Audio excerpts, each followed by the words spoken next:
La 30e édition de la saga joue les prolongations. Pendant 2 semaines, 160 enfants au total de Tahiti étaient invités à l'école de voile d'Aroué pour reprendre la barre et les écoutes. C'est ce qui s'appelle le suivi saga. Et parmi les moniteurs et aides-moniteurs qui les encadrent, d'anciens enfants de la saga qui ont décidé de se former. Cybèle Plichard et Nicolas Suire.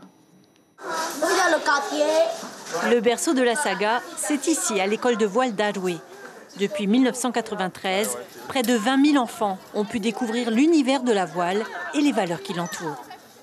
On a bien fait le lever de coque. Voilà, plus le lever de coque, ouais. Plus lever de coque, mais des fois ça tourne mal. Ouais, comme lui, hier, il est tombé juste devant nous, donc... Vous êtes allé le chercher? Moi, je suis parti l'aider, donc j'ai demandé à monsieur si on pouvait aller l'aider. En 30 ans d'existence, forcément, des vocations naissent. Rayatua, 20 ans, fait partie de ces enfants de la saga qui espèrent à leur tour devenir moniteurs.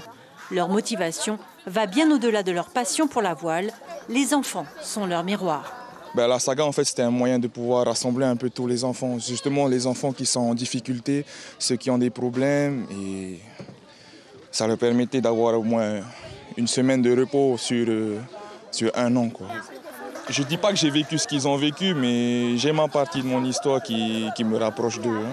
Et c'est le pourquoi je suis là avec eux et je veux partager justement ces petites remontadas qui m'ont permis d'en être ici, quoi.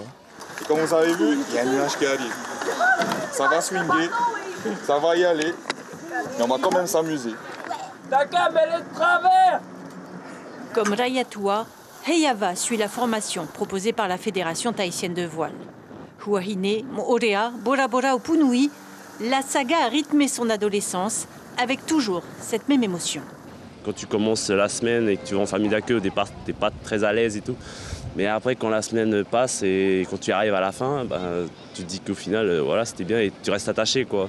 Du coup, quand c'est l'heure de rentrer, tu te mets en pleurs et tu ne peux pas oublier. Et du coup, aujourd'hui, je passe de l'autre côté. Du coup, là, je suis en formation CAE. J'avais commencé en septembre 2021. Et en septembre 2022, le contrat a été renouvelé. Montez tous les deux sur la coque. On relâche toutes les écoutes de grand voile, l'écoute de phoque. Transmettre pour permettre à l'enfant de se dépasser et prendre confiance en lui. Rien de plus vrai lorsqu'il se retrouve dans une position inconfortable. C'est reparti. Si possible au trapèze, et cette impression de voler.